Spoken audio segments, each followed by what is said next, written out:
Buenos días, buenas tardes y buenas noches. Les saluda Luis de Cine Oculto y el día de hoy tenemos el episodio número 10 del podcast. Nuevamente acompañado a la distancia de Sayo Hurtado. Hola Sayo, ¿qué tal? ¿Cómo lo estás pasando? ¿Qué tal, Lucho? Qué gusto escucharte a la distancia, pero igual seguimos metiéndole punche acá al podcast. Soy Hurtado de Sin Ensayo.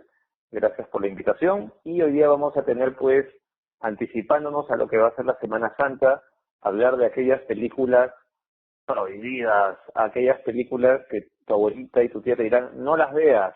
Bueno, vamos a hacer un repaso por aquellas películas incómodas para la religión. Eso sí, haciendo la salvedad que, Lucho, me imagino que tú también, cuando yo era niño, era una tradición, y yo la he disfrutado mucho, llegaba Semana Santa y siempre a ver las películas bíblicas. Y desde luego yo tenía mis favoritas, o tú no.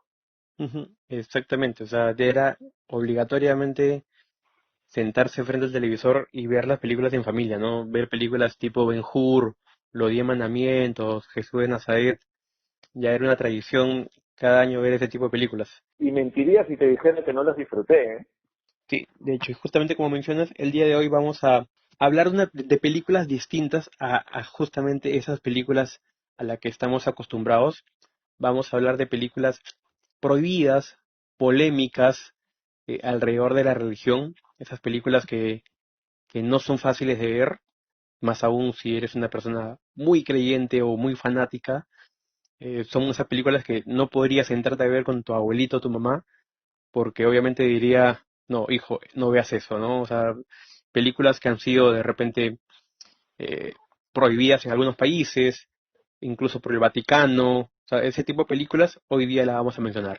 Muy bien. Pero antes, como siempre, vamos a empezar hablando de nuestra agenda de noticias, ¿no es así? Exactamente. ¿Con cuál comenzamos, Ayo? Bueno, vamos a empezar hablando de, ahora que estamos en aislamiento social obligatorio, HBO. La cadena HBO, que ya en mayo traía su plataforma online HBO Max, se está anticipando y ha liberado la señal con 500 horas de programación gratuita, por supuesto que por un tiempo limitado, ya pueden encontrar este contenido. Y acá hay un trabajo muy interesante porque HBO le está sacando el partido a esos momentos en que la gente está en casa para fidelizar, como dicen en términos publicitarios, a la clientela y captar a nuevos y potenciales clientes, sacándole lustre un poco a su archivo clásico y también potenciando lo nuevo, ¿no? ¿Cómo lo ves tú? Sí, exactamente. Justo lo anuncié en Cine Oculto hace unos días. Eh, HBO con sus plataformas HBO Go y HBO Now ha liberado ciertas series, ciertas películas. Uno dice, oh, qué buen gesto, ¿no? Qué generosos, pero en realidad eso es bastante marquetero, o sea, es un buen trabajo de captación de nuevos clientes y de fidelizar a los antiguos, ¿no? Y qué mejor que hacerlo con series tipo Los Sopranos, The Wire, Six Feet Under, clásicos producidos por HBO, que, bueno, si es que alguien no la ha visto, al menos ha escuchado de esas series y obviamente elegidas por muchos críticos como las mejores de la historia, ¿no? Y no solo eso, sino que también está apelando a un archivo en el que tienes a Plaza Sésamo, que es un clásico infantil, tiene a Friends, que no es mi serie favorita, pero a mucha gente la disfruta, y ahora que tienen el tiempo se podrán sentar a ver todas las temporadas, y sacarle lustre al catálogo de películas de Warner, ¿no? Entonces acá hay una estrategia que hay una mixtura entre lo clásico y lo nuevo, ¿no? Para aprovechar este tiempo que todos tenemos. Bueno, ahí tenemos el caso de HBO y su experiencia desde la publicidad. También no son los únicos, por ejemplo, el American Film Institute de Estados Unidos, que es como decir la memoria del cine, el archivo, el gran archivo del cine estadounidense, tiene una iniciativa muy interesante que está apoyando Steven Spielberg. Entonces, a través de este vocero, imagínate qué tal vocero, están promocionando el AFI, que son las siglas del American Film Institute, AFI Movie Club. que es liberar el archivo clásico, el archivo dorado que tiene Hollywood con un clásico por día. Entonces, el primero, el que inaugura este ciclo, va a ser El Mago de Oz, el clásico con Judy Garland, y presentado por Steven Spielberg. Entonces, acá hay un ingrediente, hay un adicional, pues imagínate que todos los días la película te la presente un director, ¿no? Que Spielberg te dé su punto de vista personal del Mago de Oz y que te invite a verla. ¿Cómo lo ves? Sí, es como, es un cineclub virtual.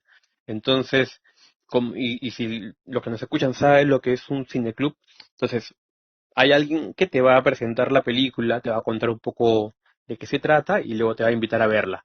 Entonces, pero, por ejemplo, yo tengo mi cineclub, cada proyección hago lo mismo, presento la película y luego los dejo para que la vean. Pero en este caso, el presentador es Spielberg. Entonces, mejor presentador no va a haber, ¿no? Sobre todo para las nuevas generaciones que de repente no están tan conectadas con esta película, que Spielberg te comience a echar luces de ella o a decir qué le gustó tanto a él de ella y que luego el espectador trate de hacer empatía con eso, ¿no? Esa es una gran invitación. Ujú. Y más aún, como dice Spielberg en la presentación, porque hay un pequeño tráiler de este cineclub, como dice Spielberg, no hay mejor forma de comenzar que con esta película, ya que justamente la película se trata de que no hay mejor lugar que estar en casa y se presta muchísimo para iniciar este cineclub y para verlo en estos días de cuarentena. Así es, porque en el Mago de Oz empiezan que hay un huracán y las familias tienen que meterse en un sótano, que es cuando comienza esta fantasía, ¿no? Pero Ujú. véanla, pues. Sí, sí, sí. O sea, no necesariamente la tienen que ver en esta plataforma, pero igual recomendamos el Mago de Oz para poder verla. Y bueno, la última noticia ha salido el tráiler de la secuela de Train to Busan, esta película de terror surcoreana. Esta película se llama Península, que es, bueno, es la secuela. Y bueno, si los que nos escuchan vieron la primera parte, entonces esto es una continuación. Pero ya, yo he visto el tráiler y ya muchos hablan de la semejanza con lo que estamos pasando ahora, ¿no? Que estamos mucho más cercanas a lo que es el coronavirus. ¿Has visto el tráiler, Sayo? Por supuesto. Y decir que efectivamente es una situación que cambia mucho de la película anterior. La película anterior yo la disfruté bastante. Es el viaje de un grupo de pasajeros en un tren que va a la ciudad de Busan, pero el tren está contaminado y en el camino mucha gente más se va a contaminar, se van a convertir en zombies y pues hay un ejército esperando en la estación por si hay un zombie para meterle bala. Esta vez la premisa va a cambiar, porque ya vamos a encontrar en un contexto en que una parte de Corea ya está tomada por los zombies. Yo siento, desde las imágenes del tráiler, reminiscencias a ese cine apocalíptico de cine de los 70, por ejemplo, Escape de Nueva York, a todas esas películas italianas que se hicieron al calor de estas producciones hollywoodenses, pero se hicieron en clave barata. Siento que es un cine tirado más a lo apocalíptico, ¿no? Creo que hay un rescate, una memoria acá de esos pastiches setenteros, ¿no? Ujú. ¿Tienes la misma percepción o cómo lo ves? Sí, sí, sí. Bueno, en realidad la primera también me gustó mucho. Eh, Mucha gente habló de esa película. Primero porque hablaba del tema de zombies, de los infectados, ¿no? Pero también hablaba de la parte dramática de la película. Muchos críticos habían hablado que lo grande y lo bueno de esa película es que tú le podías quitar todos los zombies y lo que te quedaba era la película, o sea, el mejor drama de los últimos años. Entonces, así de bueno era, ¿no? Combinar el buen drama que hacen los surcoreanos con una película de zombies, de terror. Entonces, esa mezcla fue lo que hizo que la película fuera tan buena, ¿no? Entonces, y ahora la traen nuevamente y viene justamente muy actualizado con lo que estamos viviendo. Ahora estamos mucho más eh, enfocados y yo creo que si es que adelantan el estreno porque supuestamente estaba planeado para, bueno, en Corea para el verano de este año. Pero veremos cómo van a manejar el tema de los estrenos porque los cines todavía van a estar cerrados mucho tiempo. Y justamente eso también nos da pie a hablar un poco de los Oscars. ¿Cómo ves tú eh, que se maneje la próxima premiación, Sayo, de los Oscars, ya que no tenemos Eh, nada que comparar, no nada que competir? tenemos un escenario muy complicado. Lo digo porque a estas alturas el circuito de festivales se abrió en el año con el Festival de Berlín, digamos, abrió en el sentido de que no fue el primer festival en el año, pero sí el más importante. Y antes hemos tenido Cartagena, que tuvo la suerte de realizarse, algunos festivales en México, como el FICUNAM, ¿no? Pero, digamos, Berlín, gran referente, y ahí viene la para, ¿no? Y Cannes, que eran muy optimistas, han tenido que postergar, quieren para junio, pero yo la verdad dudo que para junio se pueda realizar. Eh, entonces, ¿qué sucede? Que, como ya hablamos en ocasiones anteriores, Cannes es el punto de partida y que nutre al circuito de cine de festivales, no lo vamos a tener. Entonces, y no solamente, digamos, el cine de autor, sino las películas comerciales, los tanques, están guardándose porque evidentemente ante este elemento social no tiene ningún sentido. Lo que va a suceder es que cuando esta situación, digamos, mengüe, comience a calmar, baje la curva, que es la intención, que baje la curva de contagios, los estrenos retomarán, pero yo no puedo predecir que será en junio ni julio, ni en agosto. Entonces va a haber un momento que va a haber un cuello de botella en que muchas películas comerciales van a querer entrar a cartelera para ganarse su lugar en el Oscar y no va a haber lugar para todas. Entonces yo creo que Hollywood va a tener que replantear una de dos, o mueven la ceremonia de la fecha que es primera semana de marzo, pero tampoco sería razonable que lo hagan a medio año del 2021. Entonces vas a tener demasiadas películas que no van a poder ir a la cartelera. Entonces yo creo que la academia va a tener que cambiar sus normas y ser permisiva con el cine de plataformas y nominar a las películas de plataformas que vienen directamente de plataformas sin pase a salas. ¿O tú lo ves esto como un cuadro demasiado complicado? Mira, primero, claro, lo que tú dices es totalmente cierto. Aparte que hay muchas películas que han detenido eh, su producción. Entonces, o sea, ese es un punto aparte, ¿no? Van a haber películas que no van a poder llegar, van a haber otras que se están estancando. Y bueno, por ejemplo, si tenían para estrenarse para junio, julio, agosto, imaginemos en un caso hipotético de que sea posible llegar a esas fechas, va a haber, por ejemplo, que en una sola semana se estrenen 15, 20 películas. Porque como dices, todas van a querer salir antes de fin de año para poder llegar al Oscar, porque no normalmente no llegan al Oscar la que se estrenan el mismo año, ¿no? O sea, si la premiación es en marzo del 2021, entonces toman en cuenta las películas hasta diciembre, por ejemplo, del año pasado. Entonces, ninguna película va a querer retrasar el estreno, ¿no? Entonces ahí van a tener que darle prioridad de repente las producciones más grandes, o de repente también yo creo que muchas van a optar por estrenarse en plataformas como Netflix, y ahí va a ser lo contradictorio con los Oscars, ¿no? Va a tener que elegir sí o sí entre sus nominadas a muchas películas y a plataforma. Yo creo que esa es una circunstancia que es una paradoja, porque en el último Oscar que lo hemos comentado desde el segundo episodio, evidentemente hubo un veto a Netflix, a la plataforma. Solamente gana el Oscar por documental, gana el Oscar a Mejor Actriz Secundaria Laura Dern por Historia de un Matrimonio, cuando había bastantes, suficientes nominaciones oscarizables y la cosecha es miserable. ¿Por qué? Porque hubo un veto silencioso desde la academia de decir, esto sabotea nuestro negocio, las plataformas sabotean nuestro negocio, vamos a apoyar el cine que va directo a salas. Entonces, ¿qué sucede? Que ese cambio que uno vislumbra, ¿cuándo van a cambiar las cosas? Bueno, ahora van a tener que cambiar.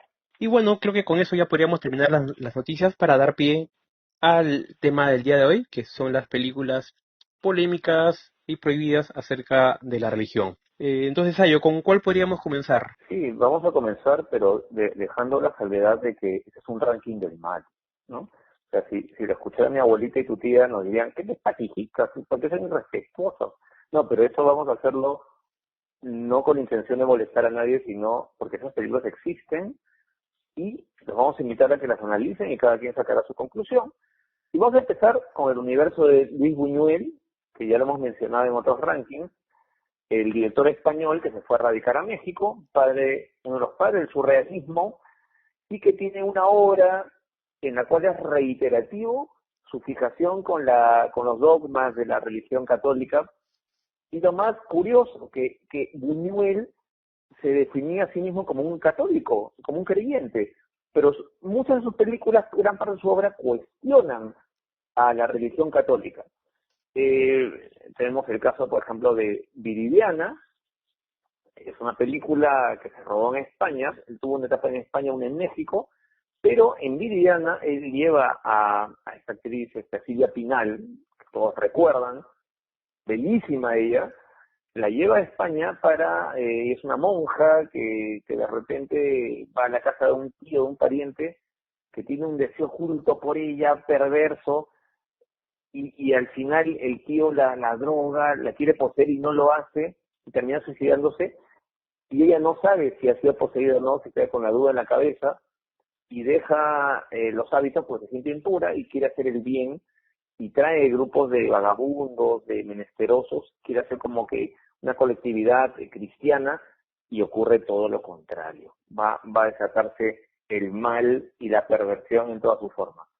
¿Qué te Ujú. pareció esta mirada de Buñuel, Lucho? Sí, Viridiana tiene uno de los fotogramas más famosos del cine, que es esa especie de imitación de la última cena, eh, donde todos están sentados, todos esos vagabundos están sentados alrededor de la mesa y formando como la pintura de la cena, de la última cena.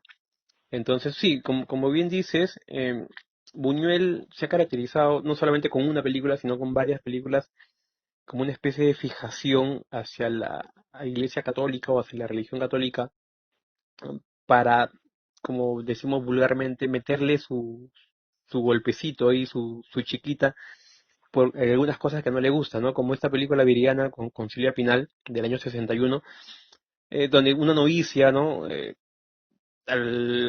Piensa que la han violado y entonces trata de cambiar su vida, ¿no? También tenemos el caso de Simón del Desierto, que es una especie no sé, ¿cómo se le puede decir? Un predicador, un hombre milagroso que es una especie de Jesús, eh, pasa muchos días meditando y luego, bueno, el diablo se le presenta para hacerle algunas tentaciones, ¿no? Ahí nuevamente aparece Silvia Pinal, toda sensual ella en su máximo esplendor, aparece ahí para tentarlo como una niña sexy. Eh, ¿También pudiste ver esta película, Simón del Desierto, Sayo? La vi cuando era estudiante, nos la pasaron en clase de lenguaje del cine. Efectivamente, Alberto Brook, un actor mexicano, hace de Simón, que es como una suerte de beato, que quiere alcanzar la santidad, quiere ser emular a Jesucristo de alguna manera. Y Silvia Pinal, nuevamente icónica su presencia aquí. Creo que las mejores películas que ha hecho Silvia Pinal han sido con Buñuel. Qué suerte tuvo de que el director se fuera a radicar a México y que la dejara en la memoria mundial, ¿no? Ahora, Silvia Pinal también tiene una obra muy interesante. A lo largo de su carrera ha trabajado con muchos directores, también ha hecho películas muy comerciales, pero esa era la etapa, o sea, Silvia Pinal, más allá de ser una actriz dramática, era un ícono sexual. Y Buñuel explotaba, y en Simón el Desierto, pues uno de los primeros encuentros de Simón con el demonio, que es este Silvia Pinal, ella muestra uno de los senos, ¿no? Y lo hace con una naturalidad, y para la época, ¿no? Que imagínate, pues, mi abuela, mi tía, todo, mi tío Ambrosio, que habrán dicho, Dios mío, ¿no? Sí, sí. No solamente ahí, también, bueno, otra película que Buñuel también tenía, por ejemplo, Nazarín, era un sacerdote que igual predicaba y practicaba la caridad, hacía obras de beneficencia. pero las personas que lo seguían eran prostitutas. Entonces siempre Buñuel ha tratado de mezclar un poco la religión con temas un poco escabrosos, ¿no? Temas un poco polémicos, y siempre ha estado ahí al borde de todo, ¿no? Sí, lo que pasa es que de alguna manera, tanto en Nazarín como en Viridiana, Buñuel lo que él desea es poner a sus personajes en el rol de Jesús, ¿no? De tratar de llegar a la pureza de Jesús, de dar el mensaje a la gente, y Buñuel lo que hace es restregarle en la cara a sus personajes, decirles, no, ustedes no lo van a lograr, lo que están creyendo es un dogma, y lo que se encuentra en esos personajes es la realidad pura y dura, es la terrible contradicción. Ahora, Buñuel con esto no quería contradecir a la religión, lo que quería era contradecir algunos dogmas y decir que esos radicalismos de la religión no son ciertos, porque él se confesaba un católico practicante, y eso es lo más contradictorio, ¿no? Hacemos un símil con Pasolini. Hizo una de las mayores obras sobre la vida de Jesús siendo un ateo. Entonces, Buñuel, siendo un creyente, hace todo lo contrario, ¿no? Películas un poco más polémicas. Entonces, Cuestionadoras, sobre todo, ¿no? es exactamente, exactamente. Pasamos de la obra de Buñuel, podemos pasar a lo que sigue, que sería, por ejemplo, la película de las hermanas de la Magdalena, en el puesto número 9. Estamos yendo de la 10 hasta la primera. Una película irlandesa, dirigida por Peter Mullan. Esta película está basada en hechos reales.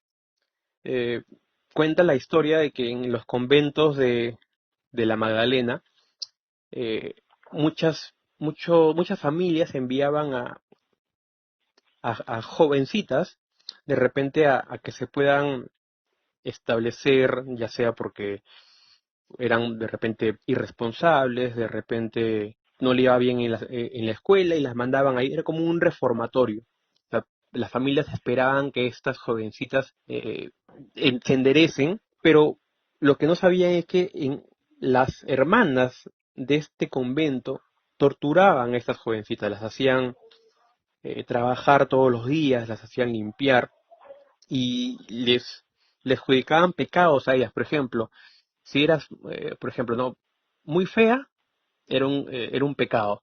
Si eras o muy inteligente, o si eras una madre soltera, o cosas así, te buscaban el pecado por todos lados, ¿no?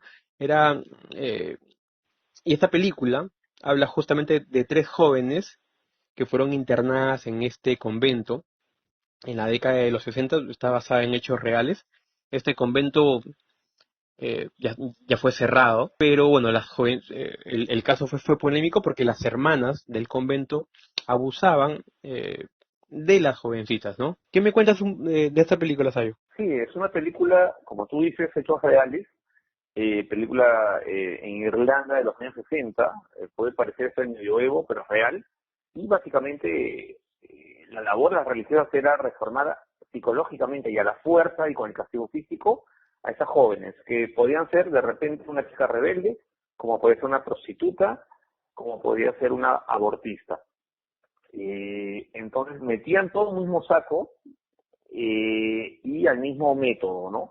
Y digamos, este tipo de historias populares en mundos radicales de la religión dieron pie también a muchas películas que desde los años 60 hablaban de perversiones en la religión, por ejemplo, La monja de Monza, La monja asesina, películas más trash, más clase B, pero que obviamente otra vez mi abuela me agarraba cachetadas y me tiraba el rodillo en la cabeza, ¿qué te has creído, hijita? Pero, sin embargo, son relatos que tienen un sustento en la vida real, porque estas perversiones, muy ajenas a aquellos religiosos que sí cumplieron digamos, con la palabra de Dios, que predicaron para los pobres, que fueron piadosos, encontraron otra lectura acá, otra lectura, gente que vio la radicalidad y vio la insanía, y se reflejó en una historia como esta, ¿no? Ujú, exactamente, un hecho que fue bastante polémico. Este convento dio pie a notas periodísticas, mucha gente habló de este caso. Este convento fue cerrado en los 90, en el año 96, justamente a raíz de que estas tres jovencitas denunciaron el hecho, ¿no? Las torturas a las que eran sometidas con el argumento de que querían reformarlas. Bueno, pasamos a la siguiente película. ¿Cuál sería la película, Sayo? La siguiente es La Pontífice o La Papisa, ¿no? Son dos traducciones que hay porque yo no tengo memoria de esta película en la cartelera. En inglés es Pope of Joan y es una película que se basa en una leyenda popular, que no tenemos un correlato exacto de que si ocurrió o no. Es como quien dice algo que se borró de los libros sagrados, se borró de los registros del Vaticano. Puede que ocurrió o puede que no. Vamos a dejarle el beneficio de la duda. Pero es una historia ambientada en Alemania, en el siglo IX, en una aldea en la que una muchacha que es Joana comienza a recibir una educación privilegiada porque ella se esmera, siendo una chica pobre, y lo que sucedía que en aquella época las mujeres no recibían educación esmerada porque la mujer era para la cocina, era para los roles habituales en la casa, pero ella se comienza a cultivar tanto que tiene la oportunidad de ir a estudiar teología en un momento en el que Europa estaba sacudida porque habían dos papas, un papa en Aviñón en Francia y un papa en Roma. Había unas pugnas entre católicos muy complicadas. Ella se va a estudiar, pero como no había educación, digamos, en la teocracia para una mujer, ella se hace pasar por hombre. Y con la extraña fortuna de llegar a caerle bien a un papa y convertirse en la sucesora y ser la papisa. Y por supuesto van a ocurrir muchos conflictos alrededor, ella que sale embarazada, unos que quieren descubrir el secreto que intuyen, no lo saben muy bien. Entonces es una historia fascinante porque imagínate que en la historia de la religión haya habido una mujer papa, porque en la jerarquía religiosa no es permitido. ¿Qué más, qué más nos puedes decir, Lucho? Sí, exactamente, como lo has comentado, eh, puede ser que sea cierto, puede ser que no. Nunca lo sabremos porque la iglesia puede decir, ¿dónde está escrito? Ah, claro, porque lo borraste. Entonces es algo que se forma una paradoja y que nunca vamos a saberlo.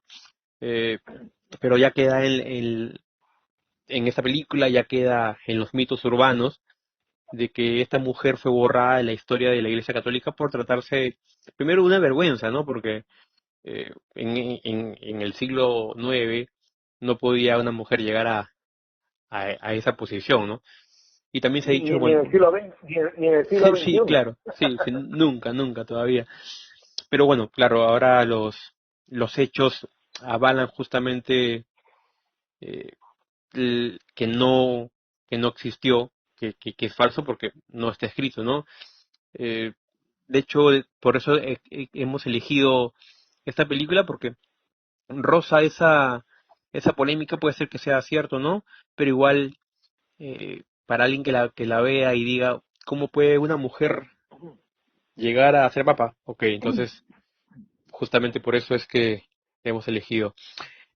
La número 7 es Spotlight, del 2015, una película que ganó el Oscar a Mejor Película, Mejor Guión, protagonizada por Mark Ruffalo, Michael Keaton, Rachel Adams. Una película basada también en hechos reales, basada en una investigación que hicieron un grupo de periodistas, reporteros del Boston Globe. El Boston Globe es uno de los diarios más antiguos de Estados Unidos. Ellos investigaron unos casos de pederastía cometidos durante décadas por curas de Massachusetts.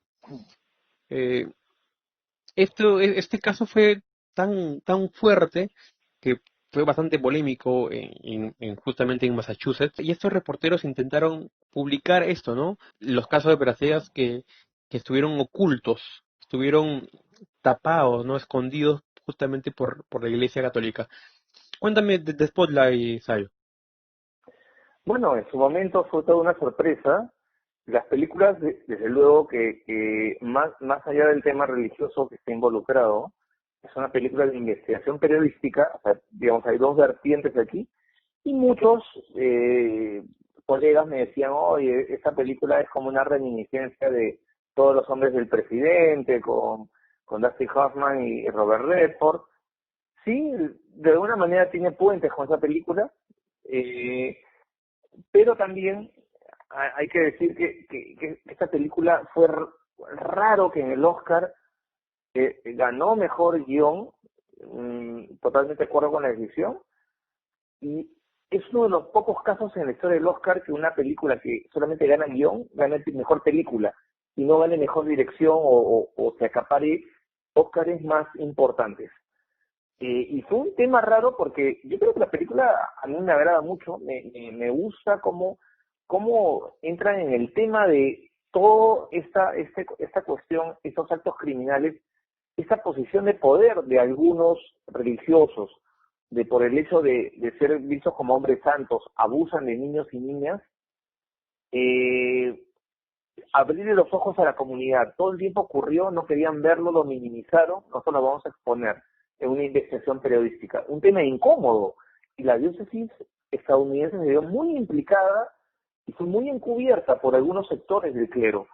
Entonces, es una película incómoda en Estados Unidos y para el mismo poder de Hollywood. Y que haya sido elegida mejor película, para mí fue toda una sorpresa.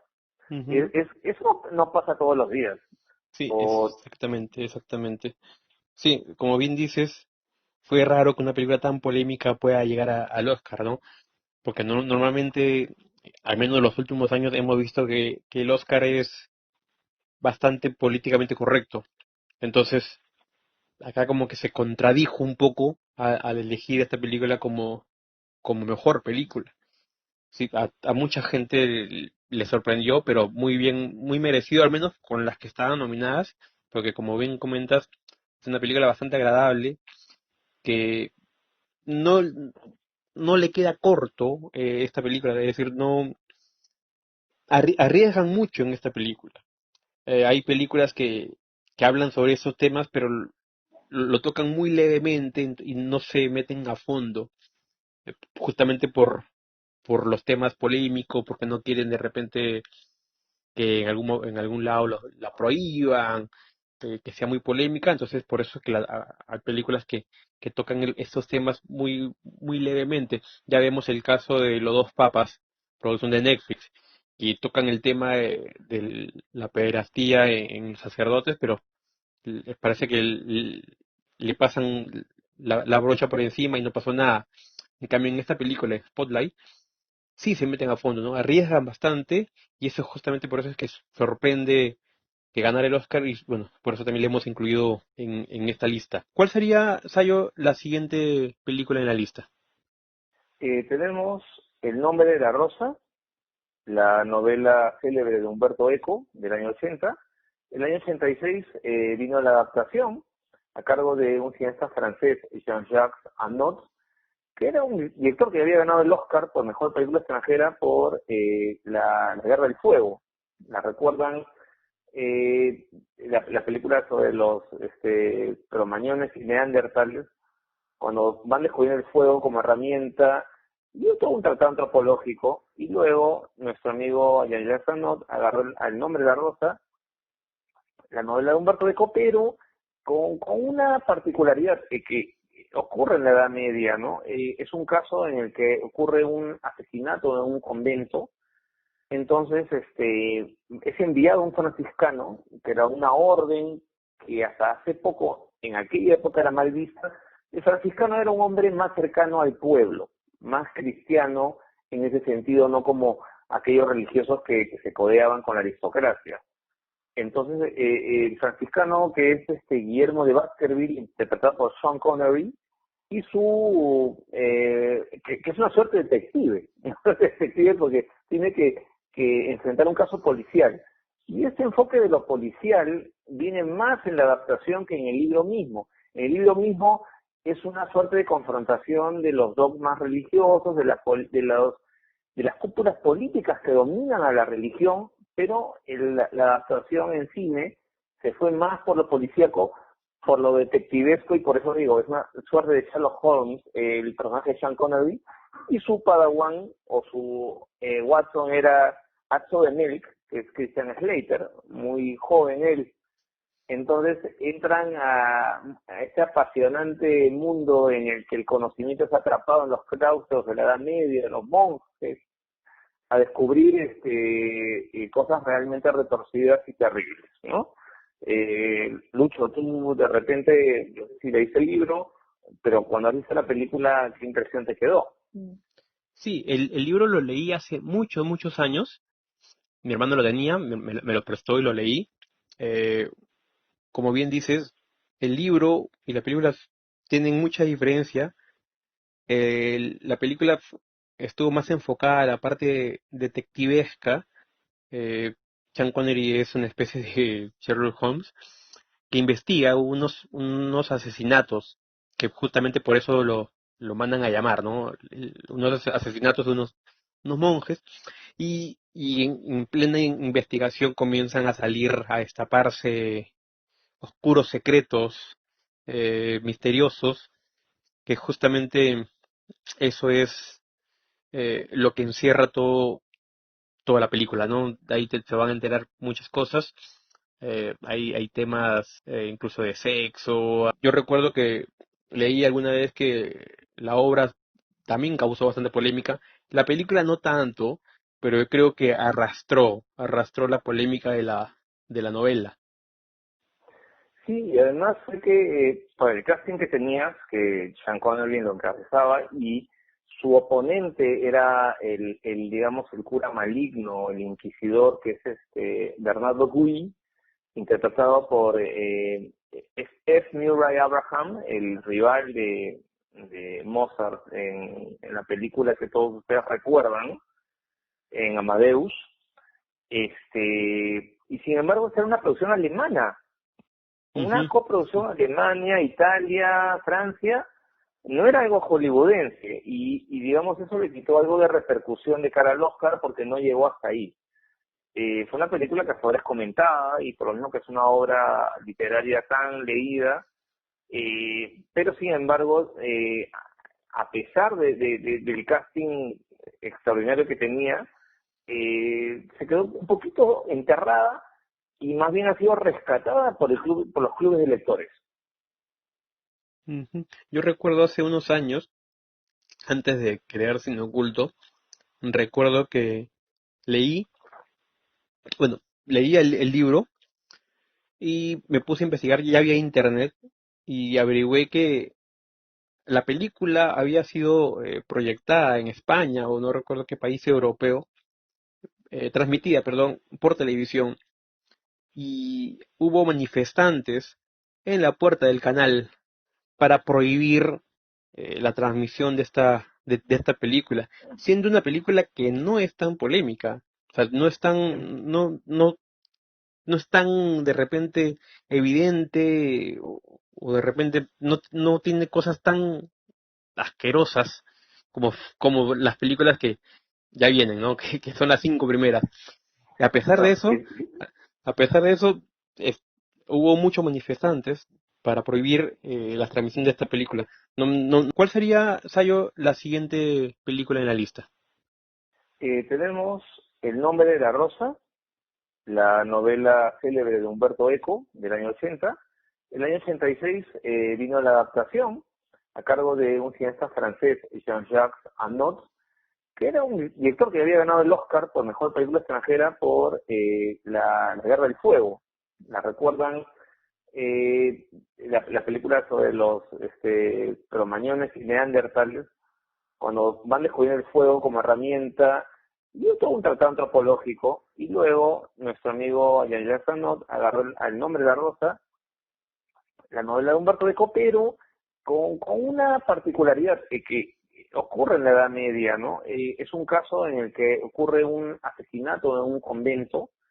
Entonces, es enviado un franciscano, que era una orden que hasta hace poco, en aquella época, era mal vista. El franciscano era un hombre más cercano al pueblo, más cristiano en ese sentido, no como aquellos religiosos que se codeaban con la aristocracia. Entonces, el franciscano, que es Guillermo de Baskerville, interpretado por Sean Connery, y que es una suerte de detective, una suerte de detective porque tiene que enfrentar un caso policial. Y ese enfoque de lo policial viene más en la adaptación que en el libro mismo. En el libro mismo, es una suerte de confrontación de los dogmas religiosos, de las cúpulas políticas que dominan a la religión, pero la adaptación en cine se fue más por lo policíaco, por lo detectivesco, y por eso digo, es una suerte de Sherlock Holmes, el personaje de Sean Connery, y su padawan o su Watson era Atzo de Milk, que es Christian Slater, muy joven él. Entonces entran a este apasionante mundo en el que el conocimiento está atrapado en los claustros de la Edad Media, de los monjes, a descubrir cosas realmente retorcidas y terribles, ¿no? Lucho, tú de repente, no sé si leíste el libro, pero cuando viste la película, ¿qué impresión te quedó? Sí, el libro lo leí hace muchos, muchos años. Mi hermano lo tenía, me lo prestó y lo leí. Eh, como bien dices, el libro y la película tienen mucha diferencia. La película estuvo más enfocada a la parte detectivesca. Eh, Sean Connery es una especie de Sherlock Holmes que investiga unos asesinatos, que justamente por eso lo mandan a llamar, ¿no? Unos asesinatos de unos monjes, y en plena investigación comienzan a salir, a destaparse oscuros secretos misteriosos, que justamente eso es lo que encierra toda la película, ¿no? De ahí se van a enterar muchas cosas. Hay temas incluso de sexo, hay temas bastante polémicos, pero bueno, Humberto Eco, yo creo que pudo haber estado bastante contento con esta adaptación porque fue muy fiel a la a la obra. Obviamente también se portó un poco mejor con el público porque no, yo recuerdo que leí alguna vez que la obra también causó bastante polémica. La película no tanto, pero yo creo que arrastró la polémica de la novela. Sí, y además fue que por el casting que tenías, que Sean Connery lo encabezaba, y su oponente era digamos, el cura maligno, el inquisidor, que es Bernardo Guy, interpretado por F. Murray Abraham, el rival de Mozart en la película que todos ustedes recuerdan, en Amadeus. Y sin embargo, esta era una producción alemana, una Ujú. coproducción Alemania, Italia, Francia, no era algo hollywoodense, y digamos eso le quitó algo de repercusión de cara al Oscar porque no llegó hasta ahí. Fue una película que fue comentada y por lo mismo que es una obra literaria tan leída, pero sin embargo, a pesar del casting extraordinario que tenía, se quedó un poquito enterrada y más bien ha sido rescatada por por los clubes de lectores. Ujú. Yo recuerdo hace unos años, antes de crear Cine Oculto, recuerdo que leí, bueno, leí el libro y me puse a investigar, ya había internet, y averigüé que la película había sido proyectada en España, o no recuerdo qué país europeo, transmitida, perdón, por televisión, y hubo manifestantes en la puerta del canal para prohibir la transmisión de esta película, siendo una película que no es tan polémica, no tiene cosas tan asquerosas como las películas que ya vienen, ¿no? Que son las cinco primeras. En el número 5 tenemos El Club, una película chilena dirigida por Pablo Larraín, director ya muy conocido, ha dirigido Jackie, Neruda. Esta película fue bastante polémica, cuenta la historia de una casa de retiro en la cual los sacerdotes que de repente eran excomulgados o estaban en ese proceso eran enviados a esta casa.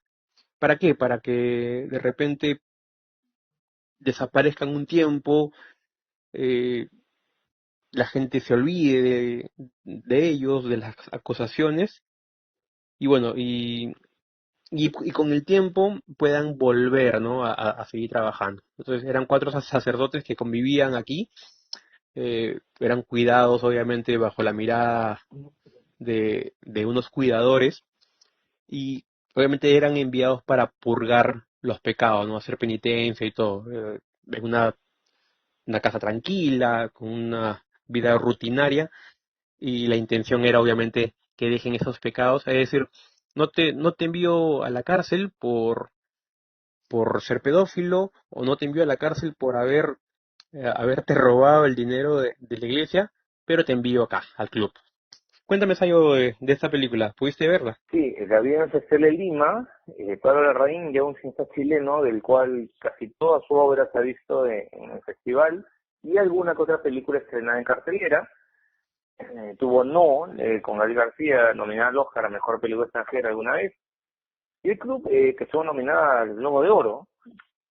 Eh, lo que sucede aquí es que es una suerte de ironía, una mirada inquisidora a aquellos religiosos que caen, como más allá de que cayeron en pecado, caen en delito. Pero la iglesia, para no hacerse problemas, los destierra un poquito, los retira a esta casa comunal fuera del mundanal ruido, una aldea de pescadores muy enterrada, y ellos en el tiempo son unos sinvergüenzas porque le sacan partido de la situación, porque vienen por delitos, vienen por ladrones, vienen por agresión, ya tú ves. Entonces ellos en el tiempo, como tienen una manutención de la iglesia, beben, comen rico, hasta crían galgos, hacen carreras, hacen apuestas, y el tema se rompe cuando llega un cura que es pedófilo. Y una de las víctimas que él ha tenido viene todos los días a hacer una suerte de proclama, de enrostrarle su perversión, y cuando ello ocurre, el pueblo se indigna porque se rompe el equilibrio y tienen que mandar a otro cura a que haga una evaluación y decir qué pasa acá. Y cuando ello ocurre, hay una confrontación entre nosotros vivíamos muy bien y ahora, por culpa de este pedófilo, y no es que ellos sean santos, nos están rompiendo el equilibrio. Ya pues lleguemos a un acuerdo. Entonces, hay una carga muy irónica en esta película de Pablo Larraín, definitivamente. ¿Cómo la ves? Sí, sí, sí, yo también la vi en el Festival de Cine de Lima y sí, causó bastante polémica. De hecho, era bueno ver algo así hecho acá en Latinoamérica, que alguien se pueda arriesgar a hablar de estos temas, que yo personalmente no lo he visto, al menos en Sudamérica no lo he visto, que alguien se pueda arriesgar a tocar ese tipo de temas. Sí, otros sí lo han hecho, ya hablamos de Spotlight, pero acá, y sobre todo, que gente tan de repente como la gente, el público peruano, gente bastante metida en temas religiosos puede ir al cine y verla. Yo me hubiera gustado ver las reacciones de ese público eh, cuando vieron esa película, ¿no? Sí, una película definitivamente polémica. Ahora, yo tengo que decir, opinión mía, pueden discrepar conmigo tú mismo. Yo siento que Larraín también es un cineasta que le gusta poner el dedo en la llaga, le gusta sacar los temas polémicos. Siento que exagera un poco, y no digo que lo que ocurra no sea cierto, pero siento que en la representación que ocurre en la película hay como que una vocación por el escándalo, una vocación por querer llamar la atención, pero ya son temas que ya cada uno podrá sacar sus conclusiones al verla, ¿no? Ujú. También, bueno, pero creo que Chile ha tocado mucho este tema. Bueno, también recuerdo así rápidamente mencionar el bosque de Caradima, donde también hablan sobre un sacerdote apellidado Caradima, que también estuvo metido en ese tipo de temas polémicos. Pero bueno, pasemos a la siguiente. Cuéntame, Sayo, ¿cuál sería la siguiente película? Esta película, agárrense amigos, esto es cinefilia pura. Eh, Esta película se llama Hail Mary, pero di- eh, en, en castellano le pusieron Yo te saludo María, del año 85. Es una película de Jean-Luc Godard, el director francés, uno de los principales representantes de la nueva ola del cine francés. pero que le dio en los 80 por agarrar el tema de María Magdalena, que digamos, queda embarazada por obra y gracia del Espíritu Santo, esposa de José, lo trae a un ambiente contemporáneo. Bueno, que es el ambiente ochentero, que ya no es contemporáneo de nosotros, pero lo fue en aquel momento. Entonces, ¿qué sucedió? Que esta película pues tenía el halo experimental de Godard, pero no es una película, digamos, encendida, irreverente ni irrespetuosa.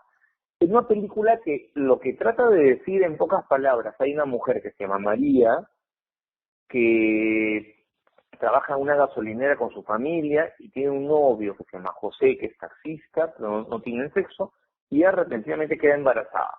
Entonces el tema del embarazo de ella supone un cuestionamiento de por qué ha salido embarazada, tanto del novio, de los padres, crea un conflicto, pero digamos, no hay una intención de Godard en esta película de cuestionar a la iglesia, sino de traer la sensación de que alguien que se llama María y alguien que tiene un novio José queda embarazada de repentinamente y no sabe por qué. Entonces, no había a priori una intención de molestar a nadie, sino de poner una situación en los tiempos modernos. ¿Qué ocurría aquí? A Godard le cayó de todo. El Papa Juan Pablo II le dijo, eres irrespetuoso, esta película nos ofende, y con ello le dio licencia para que lo agregan, le tiran una torta en la cara en el Festival de Cannes. Exageraciones, yo pienso que son más exacerbaciones de la radicalidad, que acá realmente yo no siento que en la película de Godard haya habido una ofensa a la religión católica. ¿Cómo lo ves tú, Lucho? Sí, exactamente. En realidad, la película no tuvo, como dices, la intención de ofender o ser polémico, pero no sabes cómo lo van a tomar ciertos sectores religiosos, como Juan Pablo II, papa en esa época, quien se sintió ofendido, ¿no?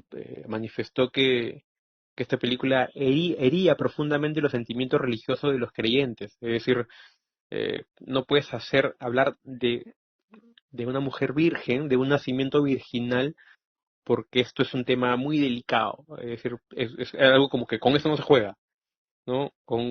No puedes hacer películas sobre mujeres vírgenes que salen embarazadas porque son temas muy delicados.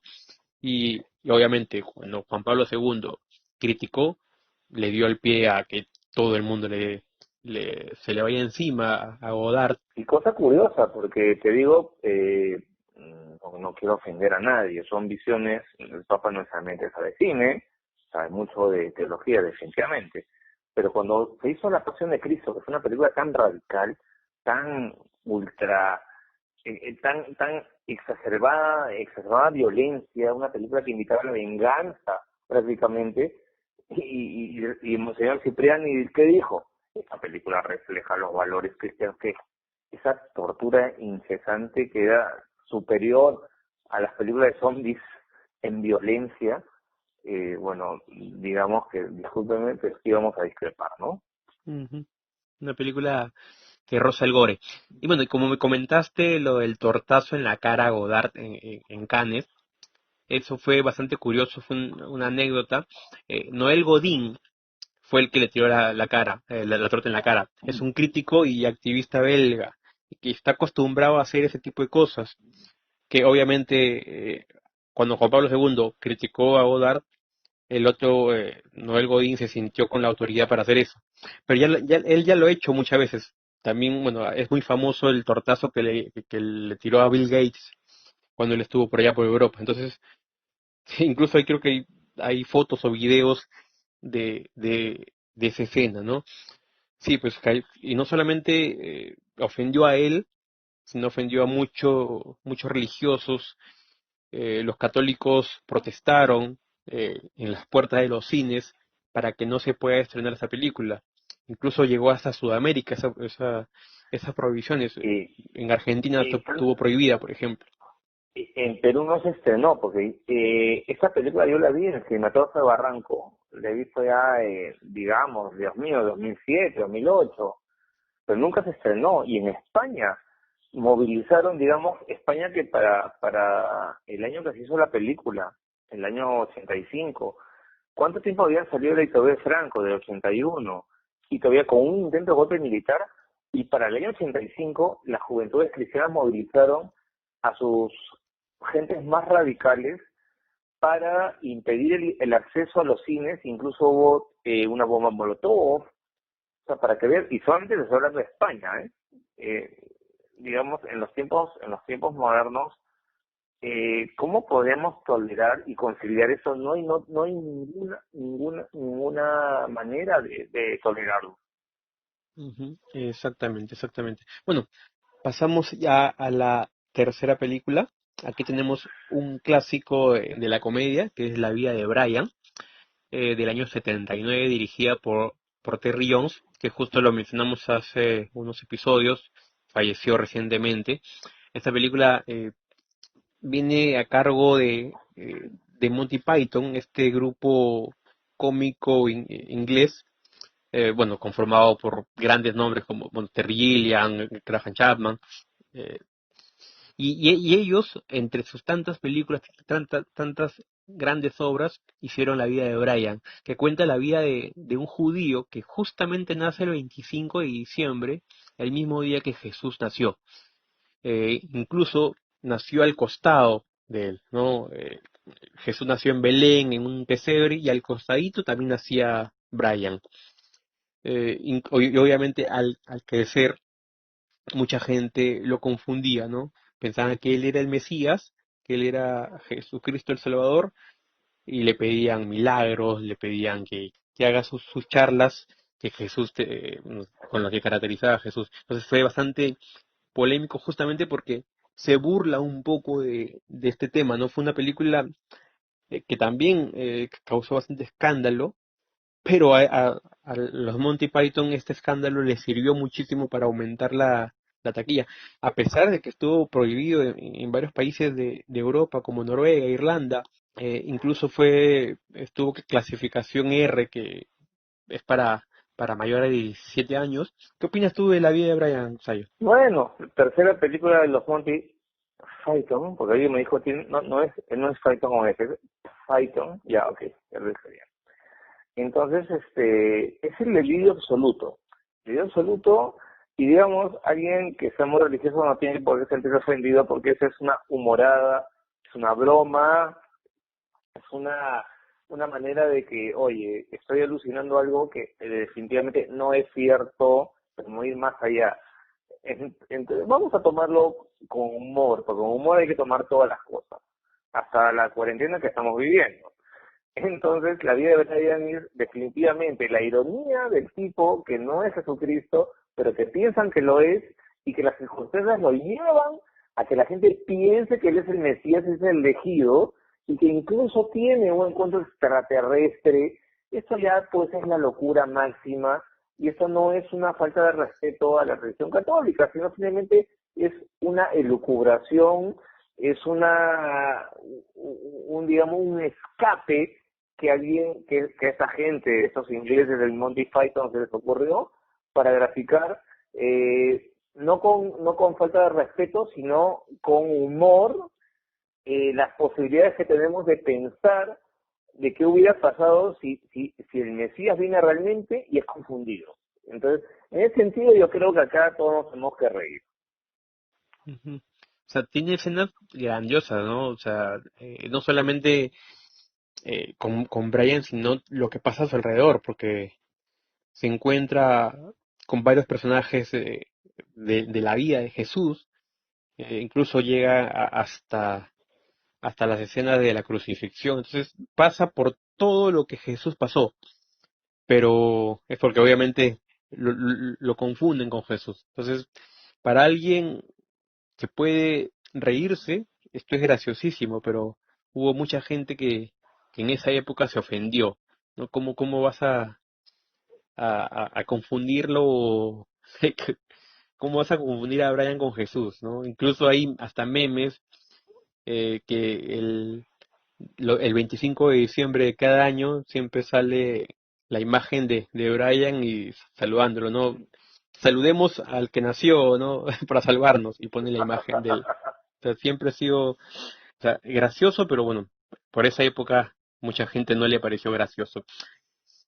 Bueno, pasamos a la número 2 de esta lista. ¿Cuál sería, Sabio?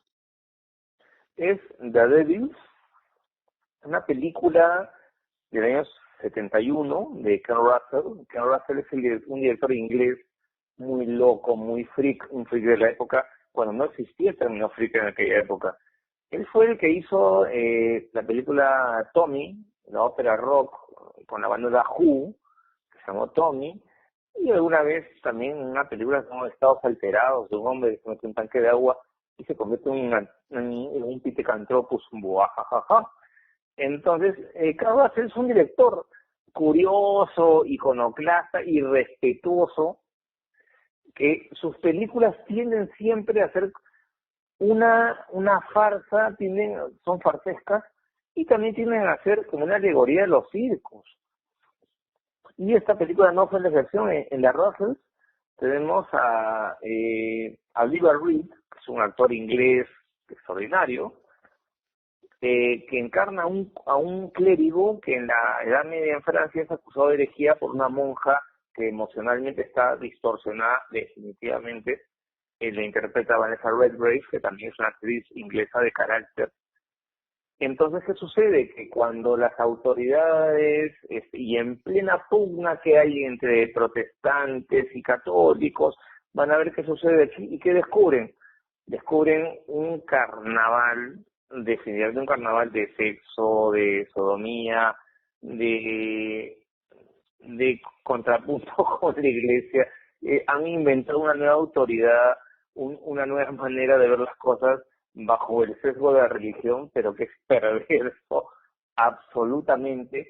Y hay un momento que eso se convierte en una comedia circense, que eran los temas que le encantaban a Ken Russell, ¿no? Que era un tipo que le encantaba desafiar a la autoridad, a desafiar los preceptos. ¿Qué te parece a ti? Sí, definitivamente, bueno, Ken Russell bastante controvertido con los temas que tocaba en sus películas, y acá no fue la excepción. Una película basada también en uno de los casos de posesión diabólica más grandes registrados por la Iglesia Católica. En realidad fue detrás de esta posesión diabólica, no había más que un circo, una orgía gigante. Pero bueno, este caso llevó a este sacerdote a ser ejecutado justamente por brujería. Pasamos a la número 1 de la lista. Y bueno, no había otra que La Última Tentación de Cristo, dirigida por Martin Scorsese, del año 88. Una película basada en una novela homónima, escrita por el griego Nikos Kazantzakis, que este escritor, luego de escribir este libro, esta novela, fue excomulgado por la Iglesia Ortodoxa griega. Así de polémico fue el libro en esa época y para Grecia definitivamente. Esta película cuenta la vida de Jesús, pero de una, de un punto de vista mucho más humano, más íntimo. Lo pintan a Jesús como un hombre normal, como cualquier otro que tiene miedos, que sufre, que se enamora, eh, y que tiene tentaciones como cualquier otro. Y justamente aquí vemos la tentación más grande que le hacen a Jesús, que es la última, en la que el diablo le ofrece ser una persona normal. Es decir, baja de la cruz y vive una vida normal. Ten hijos, cásate, sigue tu vida como una persona normal. Y justamente eso fue lo que la Iglesia Católica no vio bien, y todo el sector religioso no aceptó, y es por eso que causó tanta polémica, ¿no? ¿Qué opinas tú de esta película, Sayo?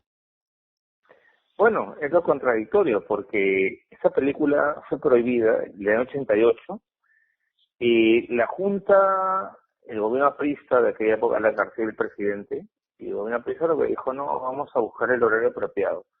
Bueno, él le censura, no vamos a buscar el horario apropiado, y se lo siguieron buscando por muchos años porque la película no se estrenó.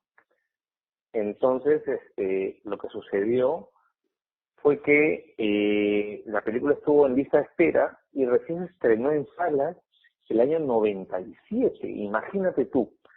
Y cuando se estrena, hubo el caso de que grupos religiosos fueron a las salas y tiraron vasos de gaseosa a la pantalla, al ecran, ¿no? Y porque la película para ellos era irrespetuosa, y en su momento el Monseñor del Callao, no recuerdo su nombre, dijo que Scorsese no tenía derecho a hacer eso, porque era como decir que Miguel Grau, vamos a decir que le cambian el perfil de historia. Entonces, a fin de cuentas, ¿qué pasaba aquí? Que otra vez vamos a lo mismo. Al igual que Luis Buñuel, Martin Scorsese es católico, es religioso. Y la película que él sustenta no es una película irrespetuosa. ¿Por qué? Porque todo lo que ocurre en esta historia en la cual Jesucristo duda de él mismo, tiene dudas como todo hombre, tiene una mujer, tiene hijos, lo voy a spoilear porque me imagino que ya todos la han visto y si no vayan a verla. Él, toda esta situación es una elucubración que ocurre porque el creador lo incita, pero Jesucristo al final termina en la cruz y confirma su vocación de inmolarse por el mundo, y por lo tanto la película es la confirmación de la fe de un católico. Todo lo que ocurre es de una fantasía, una epifanía que ocurre en un minuto de locura, pero que no ocurre realmente. Entonces Scorsese se excusó diciendo: mi película no ofende a nadie porque es la confirmación de la fe de un católico. Y yo la sigo viendo así, y me sigue pareciendo una película genial. Definitivamente hay mucha gente que dice eh, que esta película no debería estar en esa lista, por ejemplo, porque no ofende a nadie. Pero ¿por qué la incluimos acá? Porque sí hubo un sector de la gente que se ofende, que se ofendió con esta película, a pesar de que si se analiza no dice nada malo, o sea, no dice nada malo de Jesús, ni de la Iglesia Católica, ni de la religión católica. Todo lo contrario, ¿no? Al final Jesús supera esa tentación y hace lo que tenía que hacer. Pero bueno, es una película no solamente recordada por la trama, sino también por su gran reparto, protagonizada por Willem Dafoe, que hace de Jesús, David Bowie también actúa acá haciendo de Pilatos, Harvey Keitel hace de Judas, entonces tiene un gran reparto. Esta película, bueno, como bien mencioné hace un momento, está basada en una novela, pero el guión es de Paul Schrader, un ya conocido en el trabajo con Scorsese. Por ejemplo, también escribió el guión de Taxi Driver, de Todo lo Salvaje, y fue director de una película que también pudo haber estado en esta lista, pero quedó fuera, porque solamente elegimos 10. Una película de hace un par de años, protagonizada por Ethan Hawke, que es First Reformed, o El Reverendo. Esta película también, bueno, recordada también por la música.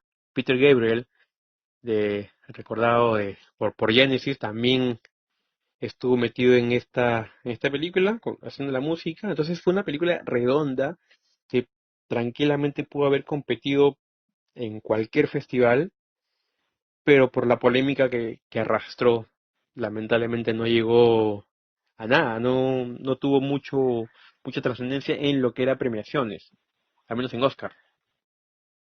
Tuvo una nominación a Mejor Director, que fue muy escueta el paso por festivales y premiaciones.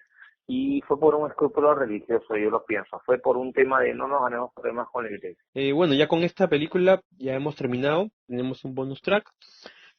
Cuéntame, Sayo, ¿cuál es el bonus track? Rápidamente, una película irrespetuosa, definitivamente irrespetuosa. Se llama del 2001, Jesucristo, Cazador de Vampiros, Jesus Christ, Vampire Hunter, del canadiense Lee de Marbre. Una película, pues, que la pueden encontrar en el mercado de Surquillo. Váyanse a cualquier mercado, pidan esta película, la van a encontrar. Pero es una película atropellada, de bajo presupuesto, mal grabada.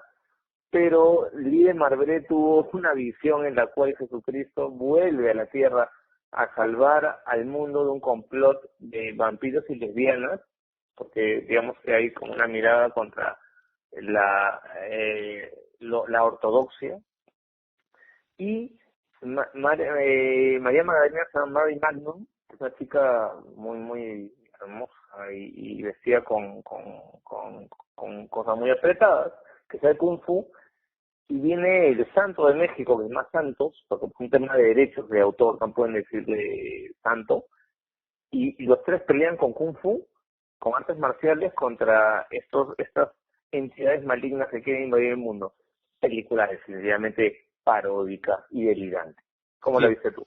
bueno, recordada justamente por el santo y bueno, porque Jesús caza vampiros. O sea, el juicio final está cerca y Jesús vuelve al mundo justamente para combatir un ejército de vampiros, ¿no?